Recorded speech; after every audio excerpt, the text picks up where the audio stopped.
So the number 1 recruit in the class of 2015 was Ryan Conrad out of Loyola Blakefield and a Virginia commit. If you're a lacrosse fan, you probably know Conrad's name, and he was certainly a household name in college lacrosse for UVA. While playing for the Cavs, he was a 2-time All-American and really solidified himself as a college lacrosse great during his senior year in 2019 when he garnered first-team All-American honors and won UVA's first national championship since 2011. During UVA's championship run, Conrad kind of put the team on his back with a 5-point game against Maryland and 3 caused turnovers against Yale in the national championship. Conrad dominated on all parts of the field and helped pave the way for what a modern college lacrosse midfielder looks like. He played 2 ways, used his 6-foot, 190-pound frame, and had an amazing outside shot. Now Conrad is playing pro lacrosse for the PLL Water Dogs and is also on the USA Lacrosse Sixes roster. Overall, I think it's safe to say that Ryan Conrad exceeded expectations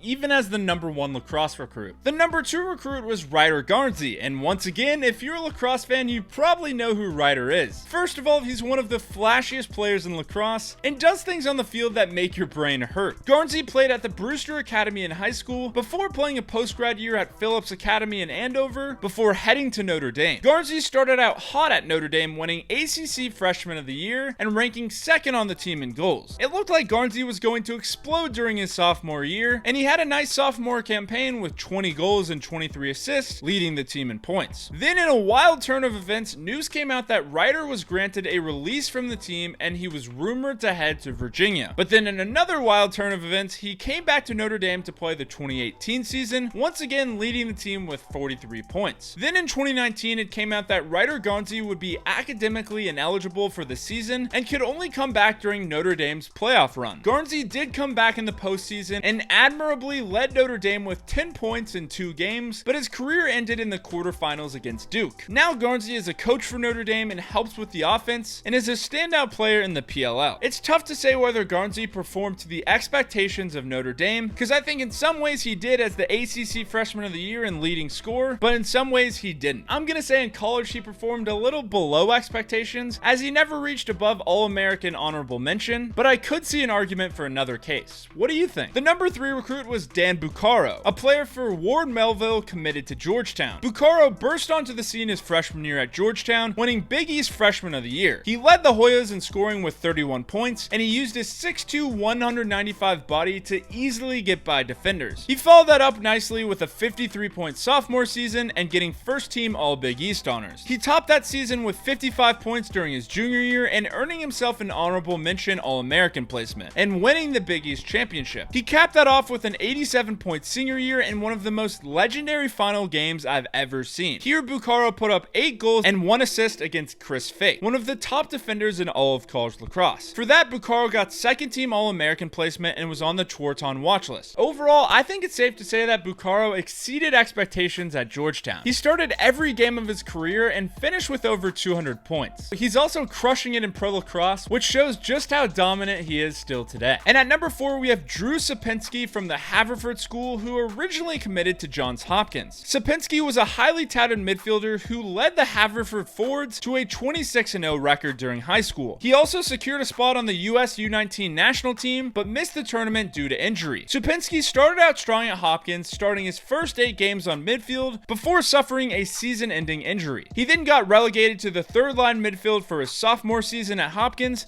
and only appeared in 8 games the entire year. After his sophomore year, he transferred to Denver where he found time on their first midfield line, but also only appeared in 8 games. After Denver, he transferred to Cabrini to finish out his college lacrosse career, where once again he only played a shortened season with just about 5 games. I don't know too much about Supinski, but it is interesting that 3 out of his 4 lacrosse seasons were cut short, especially after having such a strong freshman season. Overall, I think it's pretty fair to say that Supinski performed below expectations in lacrosse.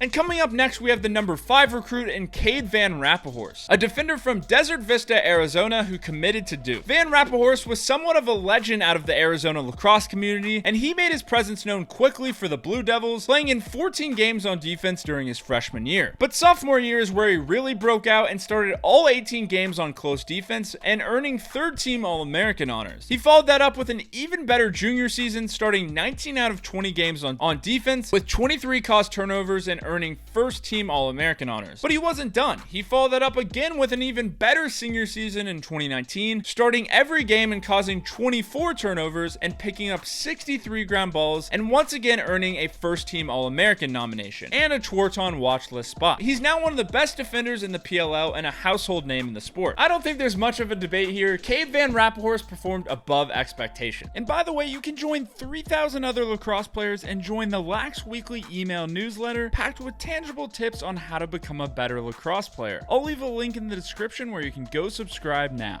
And coming in next at number 6, we have Pat Spencer, an attackman from Boys Latin in Maryland who committed to play at Loyola. Unless you're completely new to lacrosse, which if you are new, welcome to the channel, you know that Pat Spencer ended up being one of the greatest college lacrosse players in the history of the game. We can make a whole separate videos on Spencer's stats, but for now, here are a few highlights. He won the Twarton Award, the highest accolade for a college lacrosse player, and was a 3-time finalist. He was also a 3-time first-team All-American and should have been a 4-time if he didn't get snubbed his freshman year. In the scoring records, he finished just under Lyle Thompson with 383 points, making him the second all-time leading point scorer in college lacrosse history. But in some ways, I think he performed below expectations. I'm just messing with y'all. I just wanted to see if someone left an angry comment. Pat Spencer exceeded every expectation and could be considered the greatest lacrosse player to ever suit up. And at number 7, we have Noah Lehman, a defenseman from the Haverford School committed to play at Penn. Lehman had a strong start at Penn, starting in 5 games his freshman year. He also found time as a short stick D-midi, which showed his versatility and willingness to help out the team in any way he could. Sadly, he'd missed the next 2 seasons at Penn due to injury, but would return his senior year to start 5 games and finish strong with Penn in their 2019 postseason run. Sadly, Lehman is a player who we never really got to see fully develop, missing 2 full seasons of lacrosse. For that, I have to say he performed below expectations, but that's almost completely due to injury. While he was healthy, Lehman showed plenty of promise as a defenseman and D-midi. And next up at number 8, we have AJ Barretto, a goalie out of the St. Paul School in Maryland who committed to Army West Point. Barretto made his presence known immediately with 16 starts as a freshman, which is very impressive. He finished the season with a 53% save percentage and continued his momentum into his sophomore and junior year, where he started every game and posted an above 50% save percentage in the process. He did save his best for last with a 58% save percentage his senior year, earning himself second team All-American honor. I think it's safe to say that he met expectations as a 4-year starter for Army, but I could see an argument for how he performed above expectations. And coming in hot at number 9, we have James Sullivan, a face-off man from Garden City who committed to play at Harvard. Sullivan quickly found time his freshman year for the Crimson, having a few solid games but facing off sub 50%. He did step it up his sophomore year, starting 8 out of 13 games, but still faced off below 50%. Things started to taper off his junior year, where he only appeared in 8 games, followed by his senior year, where he only saw action in 4 games. Although Sullivan made some good contributions, I think it's safe to say he performed below expectations as the nation's top-ranked face-off man. And at number 10, we have Alex Woodall, another face-off man from St. Mary's who committed to play at High Point. Woodall made his impact known for High Point, starting in 8 games and earning a 53% face-off percentage. He then transferred closer to home to play for Towson in Maryland, where he ranked top 10 in the nation in face-off percentage during his sophomore year. Junior year, he went one step further with a 61% face-off percentage, earning All-American honorable mention before capping off his senior year as the number 1 pick in the MLL draft, winning 74% of his faceoffs and earning second team All-American honor. This one's kind of a toss-up for me. I think you could say he met expectations, but I'm going to say he exceeded expectations. So overall, 5 players exceeded expectations,